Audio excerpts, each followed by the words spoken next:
Swim check 1, 2. Bike check 1, 2. Run check 1, 2. I think we're ready. Let's try this. Welcome to the Try Beginner's Luck podcast, a podcast where we explore the sport of triathlon from a variety of perspectives to help beginner triathletes on their journey. I am your host, Michanda Shines. Welcome back to another edition of Try Beginner's Luck. Not just another edition of Try Beginner's Luck, but more like the second anniversary of Try Beginner's Luck. Whoop, whoop, yay, and the crowd is going wild. Yes. Well, I'm not alone I'm never not alone, but I have two incredible women with me who are pretty much the backbone of the podcast. And so I figured it's our second anniversary. Going into our second year, we're going to be doing some things different. And when I tell you, we meet quite frequently, and I am always just in awe of their candor. And I'm like, Dad, they're quick. Like I thought I was quick, but they are quick with it. They're fiery with their words. They're creative. They're leaders. They are everything. They are all that in a bag of chips. They are the women who help to keep me sane. They lift me up when I am having some crazy moments, which I've had a lot of crazy moments in the last 2 years. So they could write a book about me, probably, but I hope they wouldn't, because that would be trife. But, but most importantly, they are women who try, they go long, they are strong, and they are Maria Simone and Sarah Truitt. Welcome to the podcast. Like, in the front of the podcast versus behind the podcast, or being the dot. So we have this joke about being the dot. Maria is the dot usually when we record. We get to see the dot today. Hey, dot, hey. Hey. In front of the podcast instead of behind it. In front instead of behind. Where we both always prefer to be. This is exactly how I feel when I take pictures of other people and then they turn their cameras around on me. I'm like, no, please. Yeah, exactly. It's like, oh, take a picture. And you're like, it's like, what? Well, I love it. So when you are hearing, I don't know, I just feel like they are the two. They're so witty and hilarious that I just had to bring them out. And I feel like they have a lot of good things to say and a lot to add to conversation. So what this will look like is when we're having our team meeting afterwards, we're going to start doing little quick snippets, right? And then we're going to post them on YouTube. So you have to subscribe to our YouTube channel in order to get these behind the scenes little additives where we may be talking about what's hot in tri, some hot topics, news in triathlon, multi-sport, or just in sport in general. We'll be talking about everything. So nothing is off limits. You may want to hide your kids while you're listening to these episodes, because I can't promise you that something may not come off their mouths. I can't promise you. I'm just going to let you know ahead of time that we might have to put like a little E by it, because, you know, it is what it is. And, but most importantly, I think you're going to have a good time and love it. And we're rolling out some new things. And one of the things I think sometimes is you have to start where you are. And maybe that's just what we can talk about. Well, no, let's back up. Well, let's just introduce who you are to the audience, because I've talked about you and I've shared some of your story, but I haven't shared all of your story. So we'll start with you, Maria. So Maria, tell us a little bit about who you are. Okay. I definitely deer in the headlights right now. Like, oh! You know who you are. I didn't realize we were going to get that deep here tonight. Like, looking at these existential questions of like, who am I really inside? I don't know, but for the purposes of this podcast, I am an endurance athlete. As you said, I'm also an endurance coach. My business is No Limits Endurance Coaching. And as you said, I like to go long myself personally. That's all I got to say about me, unless we got to pull more out, I guess. Tell you. Deep-seated traumas you want to unload, any hot takes? Listen, best practices for changing on the go. Yes. Always make sure you have Clorox wipes in your car, because that will always enable that you are fresh and clean and disinfected. More on that later. Cool. Thank you. And I hate that question too. Like, so tell us who you are. I know, and it's like, oh my God, I don't know what to pick. Like, I I know. just. I know. All right, Sarah, it's your turn. Now I feel like Maria. I'm like, oh. Well, Michanda, I know from the Tri World in DC, and I wouldn't say necessarily that I like to go long. I would say I have liked to see if I can go long, and then I have discovered that I can, and I don't know if I need to do that very often. Trying to like rediscover who I am, I guess, probably as like an athlete. I'm a sports and lifestyle photographer, and yeah, I haven't done try in like over a year, so that feels kind of like far away. But I was thinking this might be the year of the comeback. We'll see. If I race at all this year, I think it'll be a try. And this year meaning upcoming 2024? Yeah, I think of years and school years, so the 23-24 school year. Yeah, because I was like, oh, you got a forget fall that the rest racing? of the world doesn't operate like that. Right. I'm like, oh, what fall race you doing? I didn't know you was doing a race this year. Well, there it is. Meet Sarah, the lifestyle and sports photographer who also helps to educate our children because they are the future. And Maria, who is educating adults. Oh, that too, educating adults, who educates adults who like to push their limits because there are no limits. Hashtag no limits endurance. I like that. I like that little. You can fit it in anywhere. Yeah, I love There's it. no limits. There's no limits to it. How many cookies can I have today? There are no limits. There's no limits. There are no limits. No shots? Any shots? No limits? No limits. No limits? What else? I mean, there could be some limits to that. Just to the limits. You find out.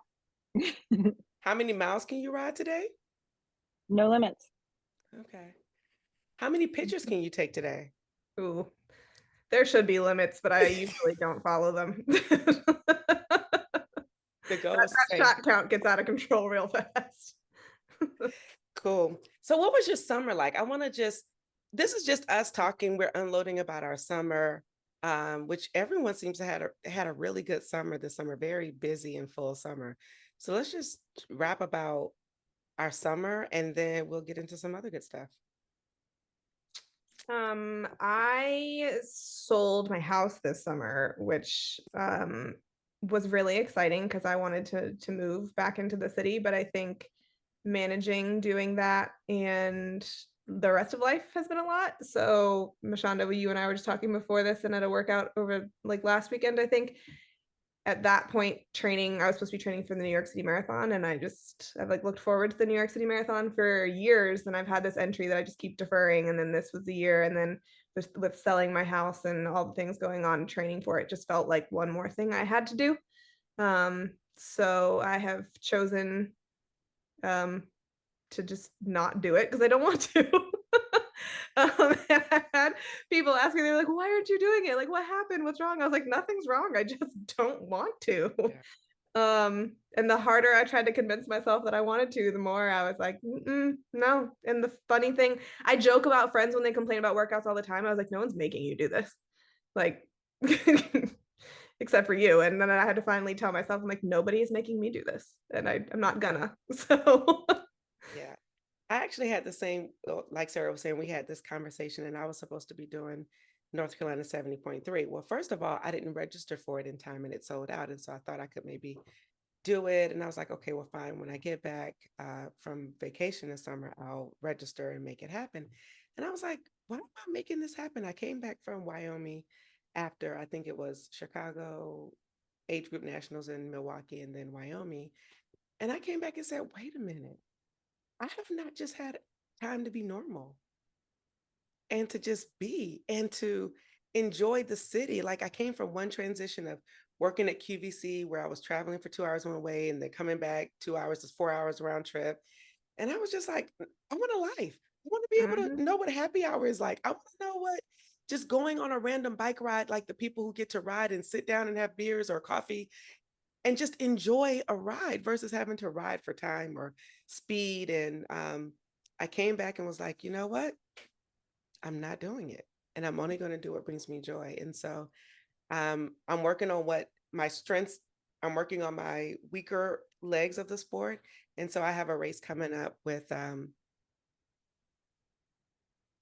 doing a 10K just for fun, just for fun. Mhm. Like, what is it like to just run for fun?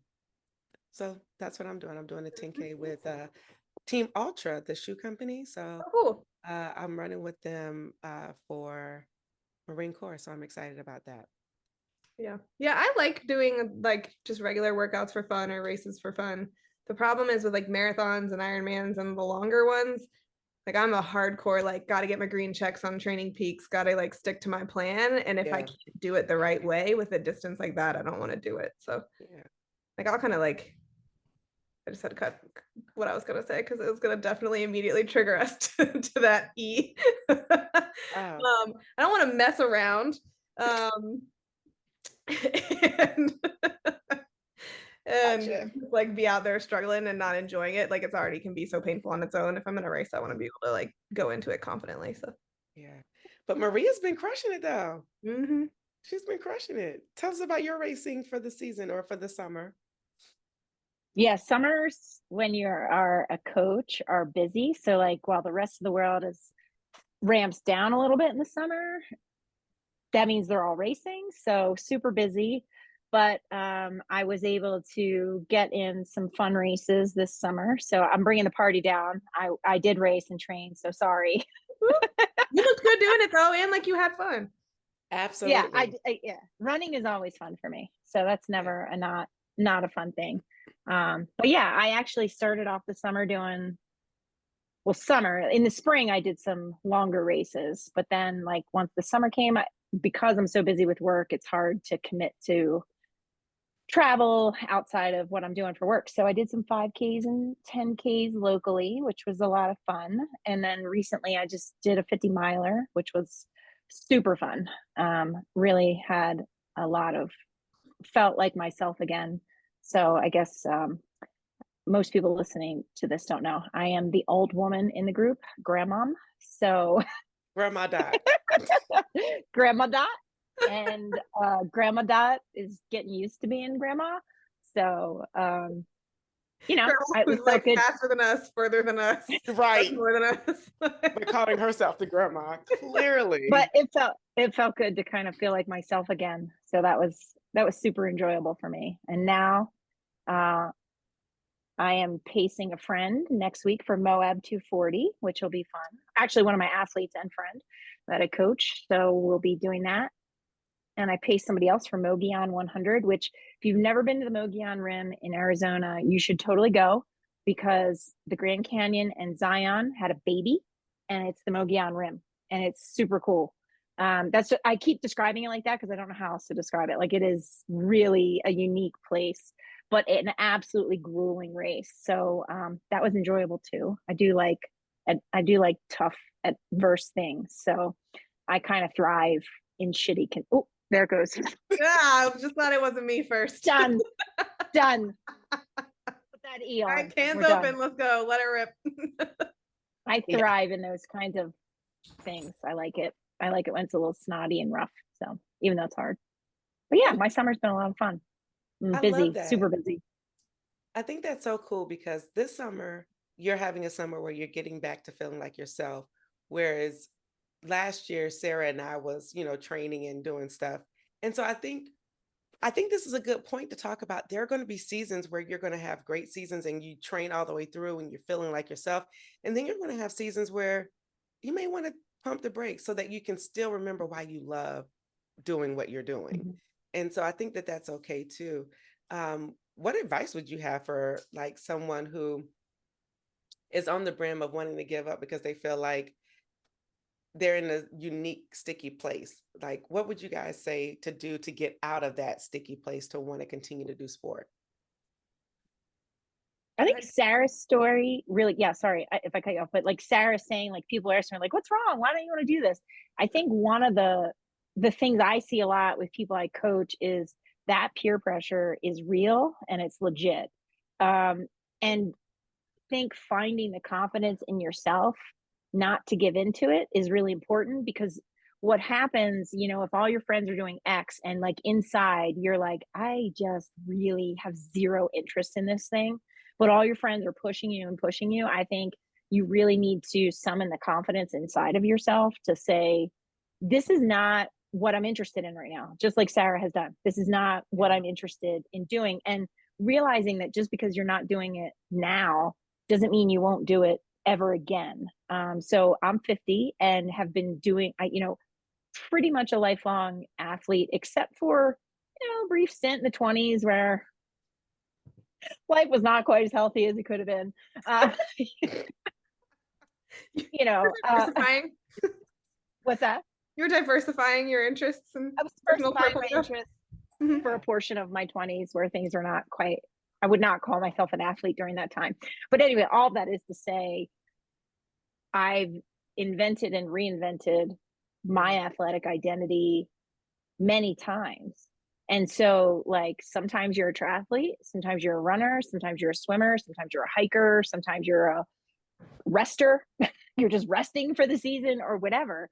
And I think, I think it really comes down to kind of having the confidence in yourself that it's okay to sit there. I also think it's important, though, to keep a touchstone on movement if it's something you're interested in, because it is easy to fall out of habits.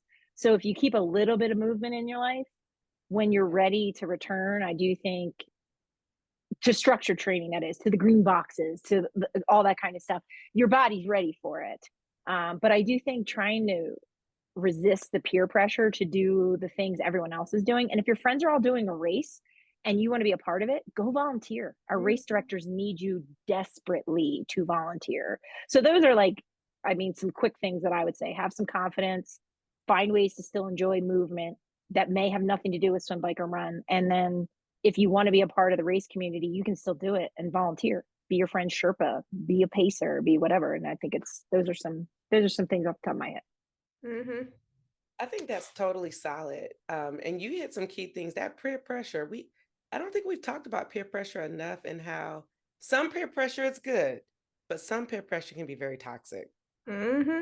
And I think we should dive into that. But the inventing and reinventing ourselves, I think that's cool, because I'm reinventing what it's like for me. Like, this isn't a hobby, it's a lifestyle.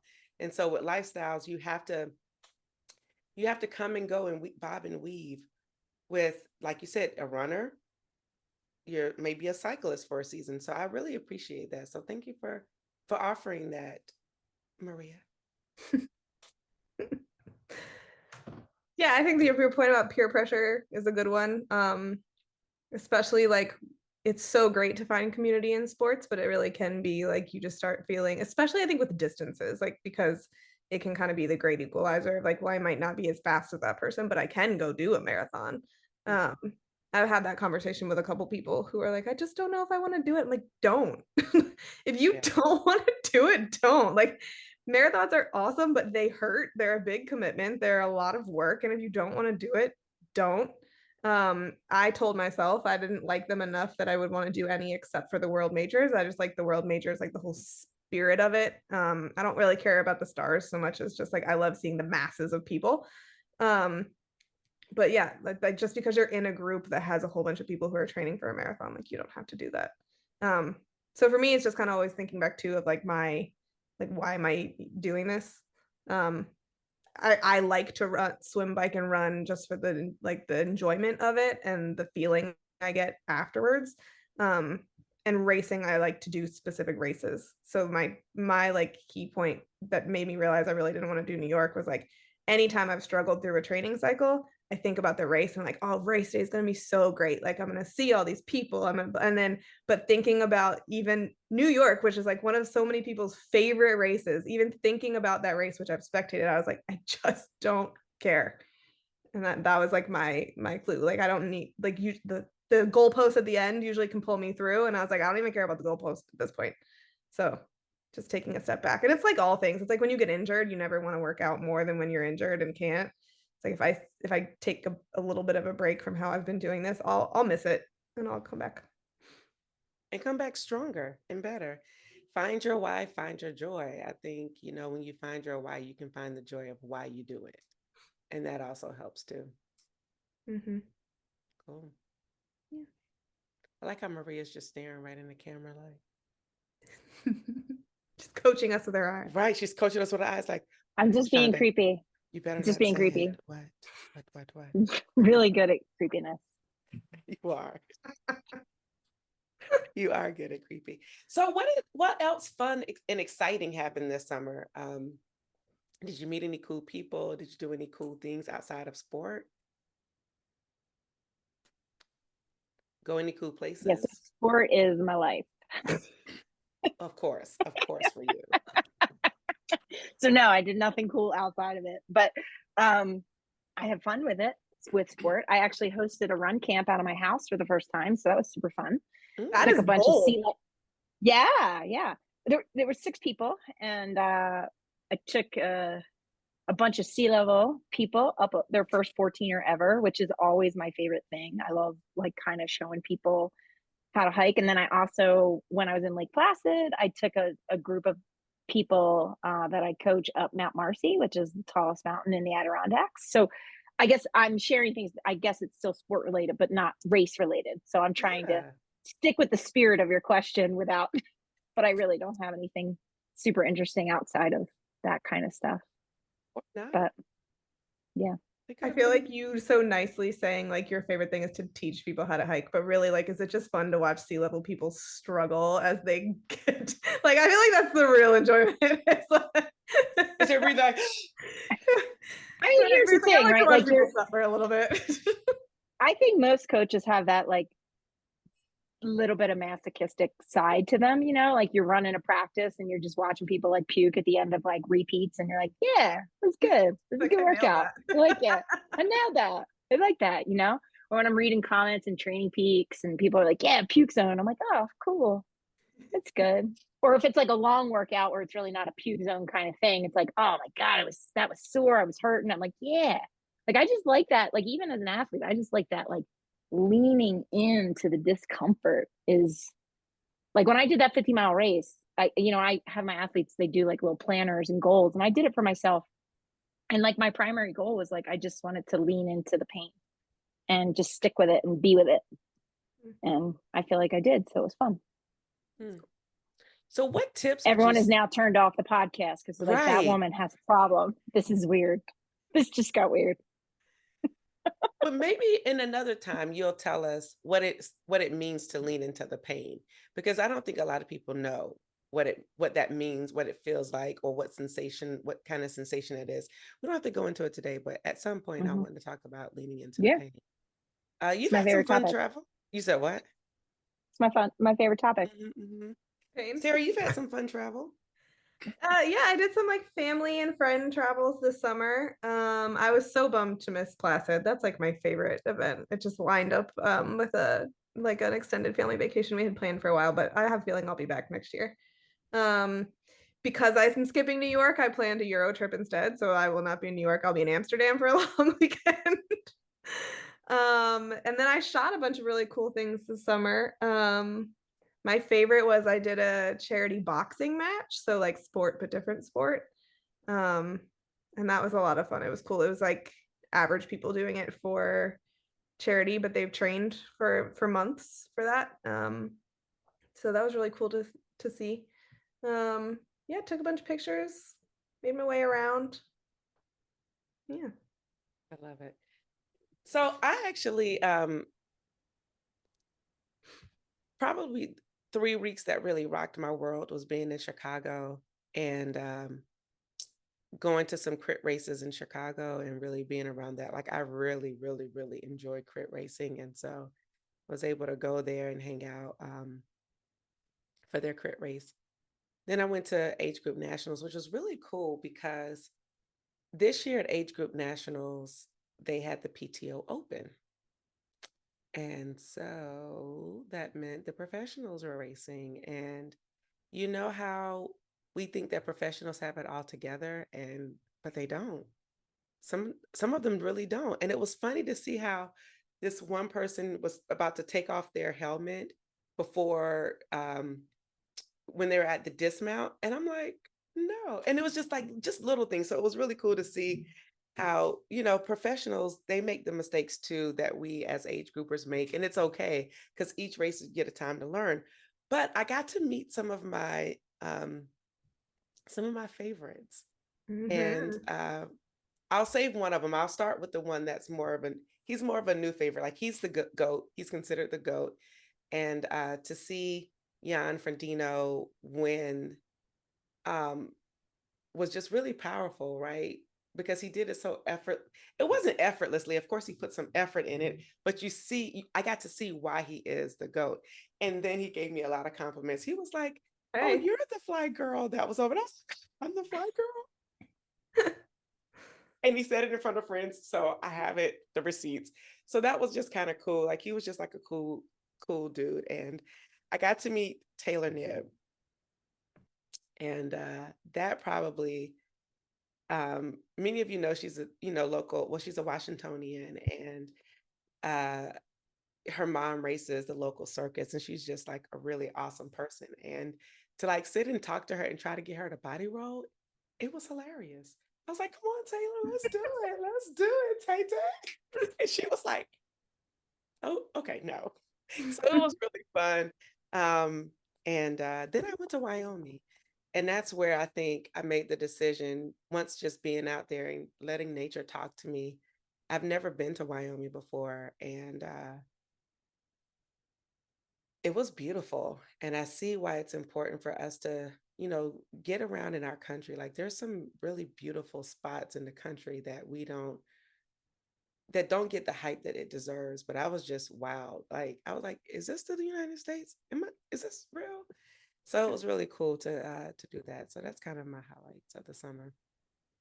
Oh, and also seeing Jason West come back to second place. That was really cool. Just being able to see a pro race. I've never seen a triathlon pro race in person. So that was pretty much, just highlight seeing what's my homegirl's name? Sarah True. Well, your namesake, Sarah True. Yeah. And who else? I'm always talking about her behind camera. Her mom, I got to hang out with her mom because her mom works for PTO. I see it. Red hair, Canadian. Paula Finley? Yes, Paula Findlay. Couldn't think of her name, but she just recently won Augusta. So that was cool for her to win my hometown. But her mom is hilarious. You hear me? Like absolutely hilarious. And I'm like, I cannot wait to have you and your daughter on the show together because she's like, "Is that my favorite?" No. Like, so she's funny, so hilarious. So yeah, we talked about our summers. We gave intros. What's bursting at the seams to talk about? Any hot topics, any juicy stuff that's happening in the triathlon world, or just in the world in general? Well, I mean, there's a lot of juicy stuff happening in DC right now. But I don't think we should get political because that would not go well. Well, being in the political capital of, essentially the world, our city is either up or down depending on what's happening on the Hill. So yeah, we don't need to talk about that. So I have a few thoughts on this. So the question was, what else is bursting at the seams, right? So yeah, for me, one thing that's bursting at the seams right now is, the World Championship in Kona, but even beyond that, the Ironman World Championships having 2 days.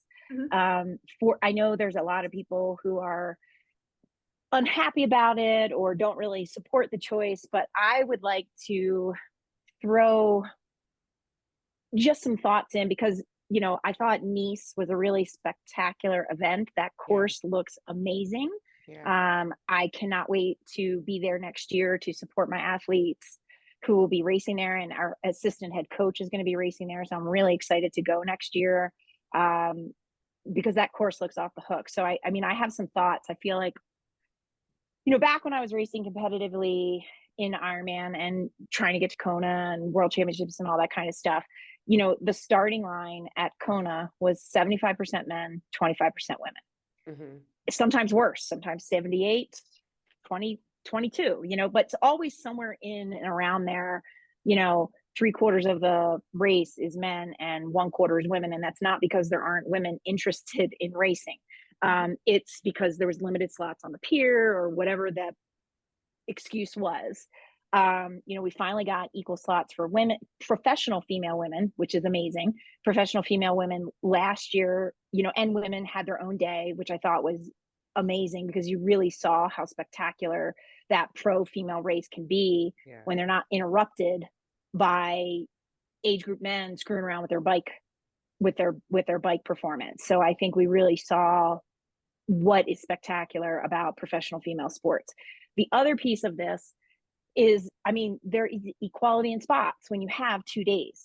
So I understand people want to race in Kona, but a true world championship should rotate locations, right? Because Kona is always going to benefit a certain athlete who can handle those conditions and that course.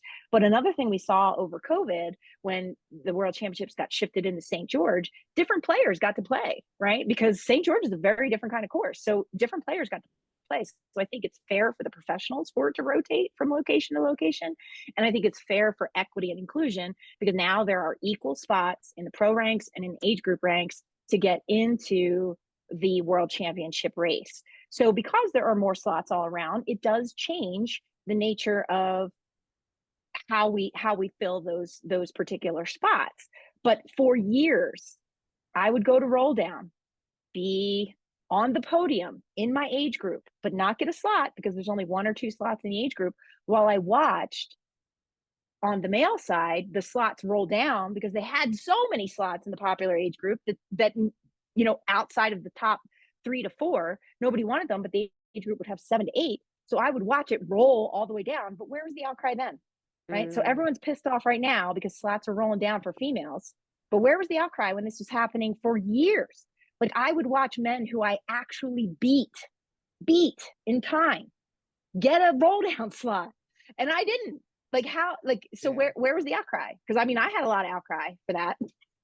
But where was the outcry for that? So again, I don't, you can edit out whatever seems too political, but my big vote for the 2 days is it's fair, because switching locations allows different kinds of athletes to shine, which as a professional, you should ultimately want that. And in the age group ranks, there's equality now. There's equal slots. It's great. It's absolutely fantastic, so that we can inspire more women to participate at this distance, because it is hella unequal. That's all, folks. But anyway, that's my burning thing I want to talk about. And I think for the people who are taking it upon themselves to slide into women's DMs to harass them, please stop. 2 of the women on my team have reported being harassed in their DMs on social media, being told they don't deserve their spot, they're not real athletes, blah, blah, blah, blah, blah. Please stop. If you don't have something nice to say, just keep it to yourself. Keep it to yourself. Yeah. And I think those kinds of comments reflect more on the people making those comments than it does on the people you're commenting on. So please stop harassing women. We would really appreciate it. I wonder if there's some type of code of ethics that can be, like, when people are harassed from those in sport, if they can be sent in and get suspended or something. Is that a thing or no? I don't know. I don't know. That's a good question. I don't know the answer to that. I did advise both of my athletes to block and report the people, because they weren't being left alone.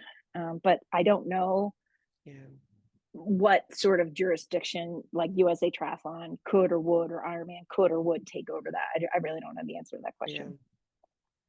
That's pretty sad that people will do that. But sometimes people feel they have the authority and entitlement to say things that they don't need to say. And I think in terms of the inclusion and being equitable, this is just maybe a few steps in the right direction, right? That give people that opportunity. I think, the sport, as the sport grows, then everything else needs to grow. More diversity, being equitable, inclusive, and giving people the opportunity. And you're right. I only can speak from what I hear, but when you're reading these, what is it called? When you're reading the Instagram and some of the blogs out there, and they're saying how, they know what to expect if they're going to Kona year after year. So where is the knowledge of the course and really being able to be on a different home turf? Like, because it can be a home turf if you've been there over once or twice. And so I guess that allows that opportunity so that people can have their time to shine. So that's a good point. Sarah, you were when we were having a little break, you were talking about something else that's in the news, but it's more in the running space with Boston, how some of the same things are happening.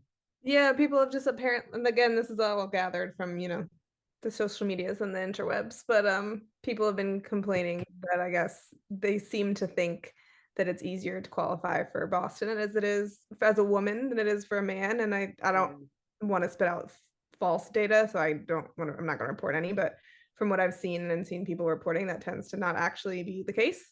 When you look at the numbers of proportionality of who's qualifying and kind of like they break that down into gender. I think something that's also been coming up in that space too is just the idea of this like stupid time gap that Boston posts. I understand it from like putting on a race perspective. If we got a lot of people qualifying and you're not safe or prepared to do the race with the people who qualify. But I think the idea of having a qualifying time and then people run the qualifying time and then they don't actually qualify because now we're buffering the time based on the numbers is just whack. For lack of a better, I think they're being able to capitalize on like filling the amount that they can safely put on every year because they can just decide, well, we've had too many, so now we'll just cut people. Coming from the triathlon world, like it's nice to know that like while the process for qualifying for world championships can be a pain, and like especially when the spots were inequitable, at least it's like place-based where like the people who are there have qualified based on like the times are ordered, right? Like it's not like you have to compete and finish an Ironman in under 14 hours. And then all these people do that and no, just kidding, sorry, now we can't fit you all. It had to be 13 and a half. Right. So like that process, at least like you're getting what they say you're getting. Yeah. So, and I think that's the difference in what I like, that those who are going to world championships, despite how they got there, they still get the same amount of time they would get if they were going to any other race. So it's still the same amount of time. So that's pretty cool. Well, all right, ladies. Maria looks worried now. I read expressions and I'm like, no, I was trying to look up really quick.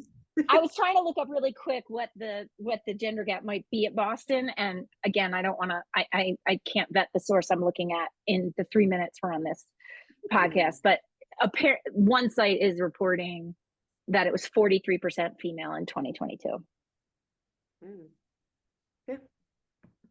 So, and I don't know, that doesn't definitively prove it is or isn't easier for women to qualify, but it still demonstrates that there is a gender gap on the starting line. I think New York, this site saying that New York was 45%, Chicago was 50-50. So some races do better than others. And like, for example, there's one race out here in Colorado. It's a ultra marathon, High Lonesome 100, and it's a lottery-based race. But in the lottery, they guarantee that 50% of the starters will be men and 50% of the starters will be women. So because in ultra running has a very similar issue to Ironman. There's much less women on the starting line than men. And, and I think, a lot of people in the sport are like, well, what do we do about that? And I think we have a very, an even more significant problem when we look at people of color, right? Like, and getting people of color on starting lines and introducing sport and making it a sustainable piece of life, right? So, that doesn't even get into this. I'm really going on my Even soapbox now, so even I don't more know how so far in you want me to go ultras. here. Yeah, Yeah, but you know what I yeah, Ultra yeah, marathoning, like you want to find yeah. a group of white people guaranteed, go to an ultra race. Like it's just That's a great place to find a group of white people. It's true. A group of white people will always be in an ultra marathon. It's true. and they've gotten a lot of backlash for it and talk about a Yeah, community that has not done a whole lot, at least from what I have seen. yeah, I'm not yeah, into the ultra world, so I really only see kind of like what's online and what people yeah, report. But yeah. yeah. they seem to kind of be the last train to arrive at the station. Hmm. So you said something, Maria, and I was thinking about maybe the thing is women are just getting better. Yeah, we are. I Duh. mean, think about what's her name? Asifa, Asifa, who just won the Berlin Marathon, who Hmm. broke the world record at 2 hours and 11 minutes, I think it was. Hmm. So we're getting better. And then there's more women in the world than men. So people need to just chill out. Like, I'm here for equality across the board. I'm here for it. I like all women's races. I like being at Hmm. mixed gender races. Like, I love all of it. But I think in terms of men being upset, I think they should just probably pipe down because it's time. And at some point, the tables have to turn. If something is top heavy for so long, then how's it growing? How's the sport growing? Right. And so Hmm. I think the time is just now. More women have the luxury, or it's accessible to them because they have partners, or, they have people who can watch their kids. Like, women have a lot of different, I think, more challenges coming into sport, especially during the endurance races, because they have to consider more options. Now, there are some Hmm. men who are single fathers who choose to do this race and are able to do it, but at the same time, they still have a different type of support system. And so I think, just women, Hmm. we have to consider a lot more.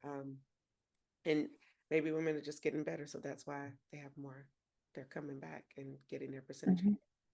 Bam. And I think, we're also getting a little bit more attention and Yeah, representation, which matters, right? Like, so if you don't see somebody who looks like you doing a thing, it's not like you're never going to do the thing. It just greatly reduces the chances that you're going to do the thing because you think it's not for you. exactly. Um, even if it's something you really want to do. And so I think we're all indebted to people who were role models for us, no matter what, Yeah, regardless of your gender, your ethnicity, your color, whatever.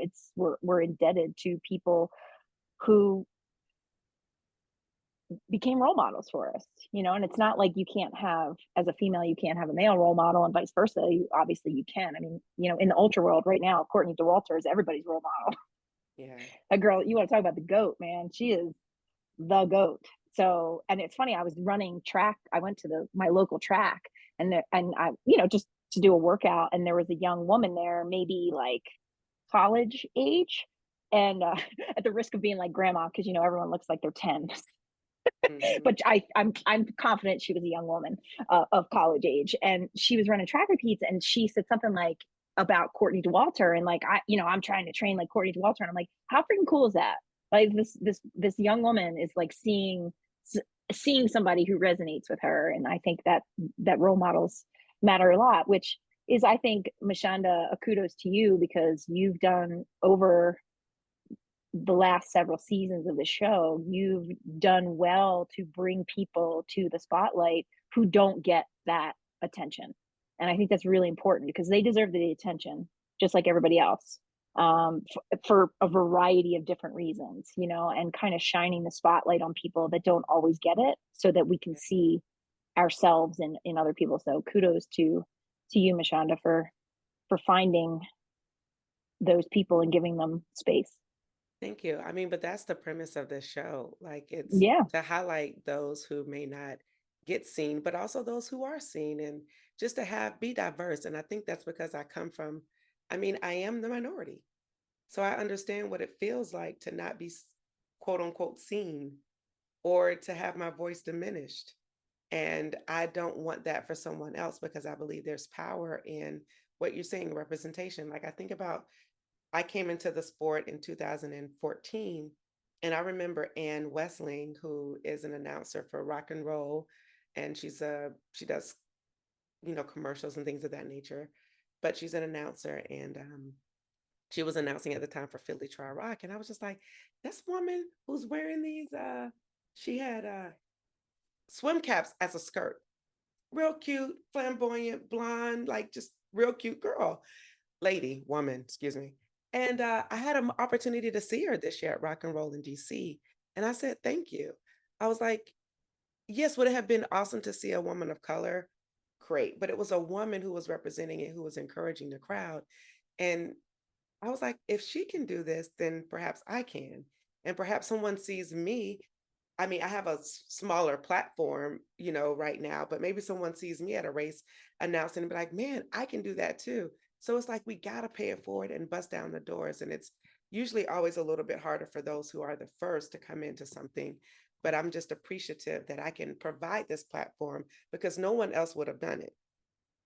And maybe they would have, but it would have been different. And so I figure, beginners, everybody has a first time story. Everybody has, because you got to start in order to have a story, period.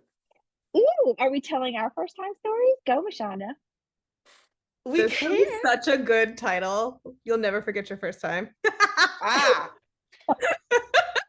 So I've thought about that so often, and I'm like, Dad, you'll never forget your first time. So let's talk about your first time.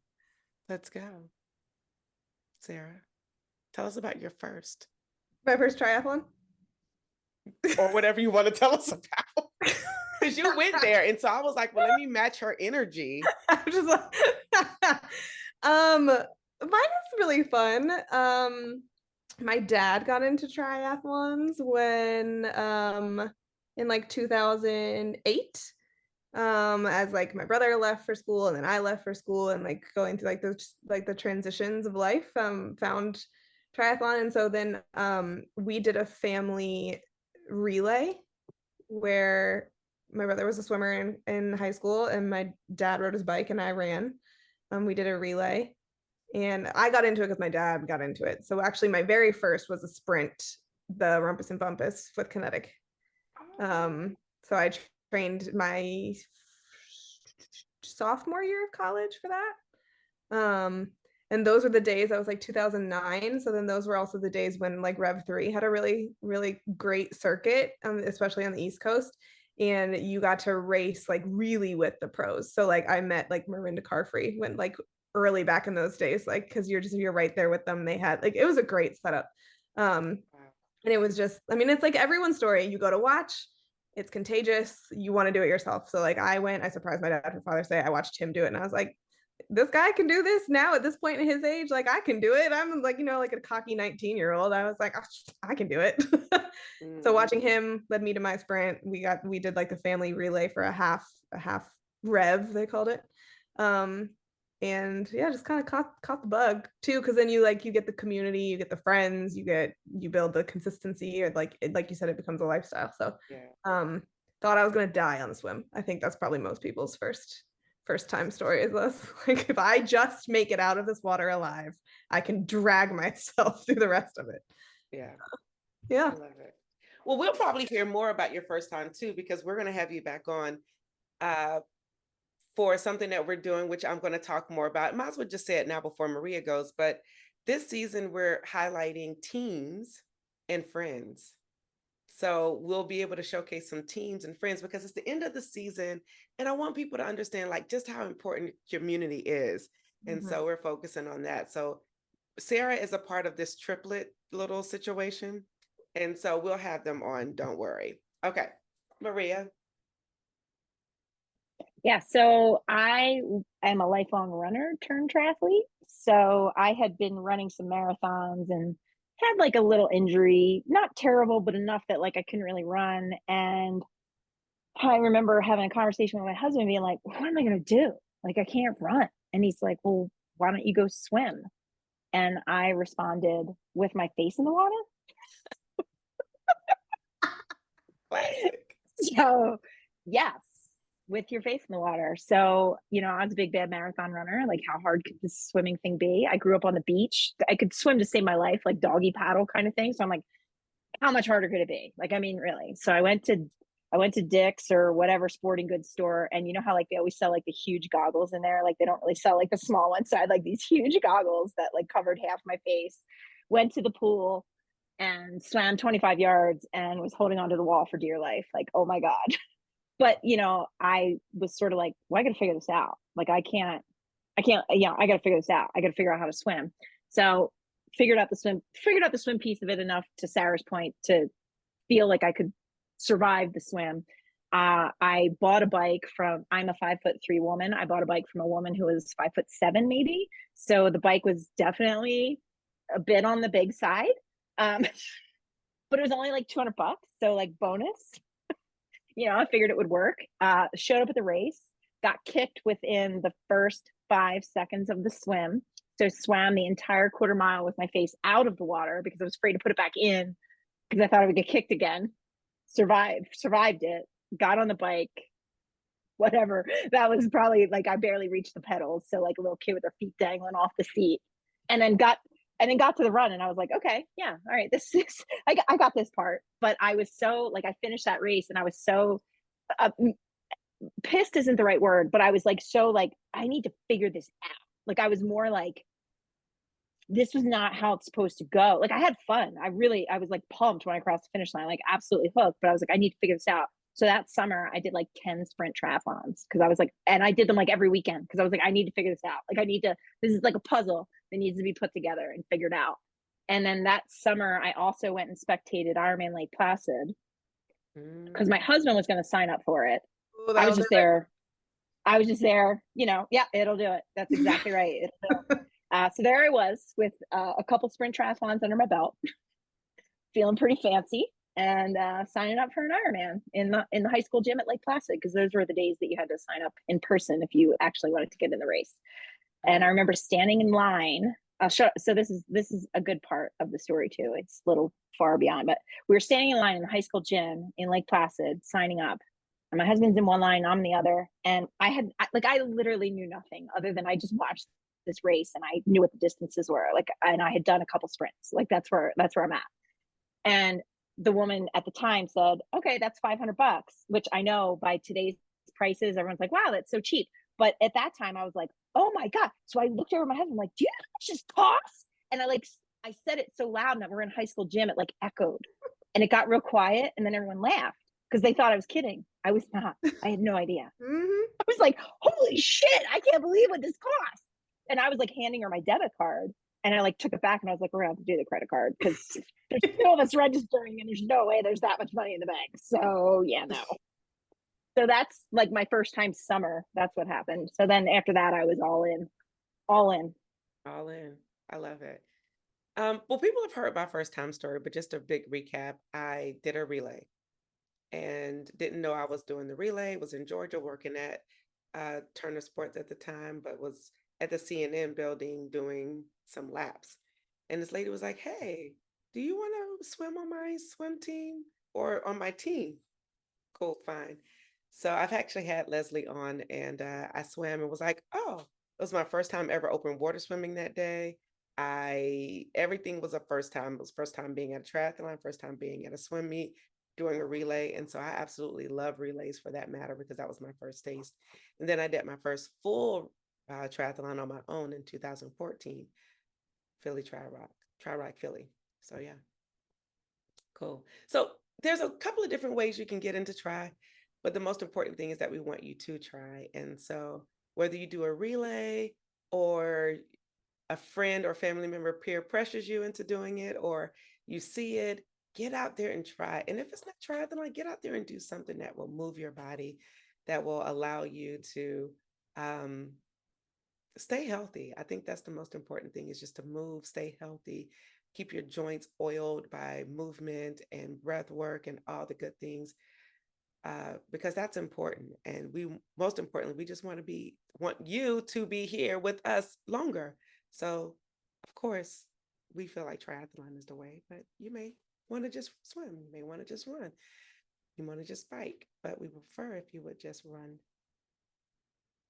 swim, bike, run, or swim, run, or bike, swim, run, bike, run. You got it. Doesn't matter. Just try. We want you to try because whenever you try beginners, like you always win.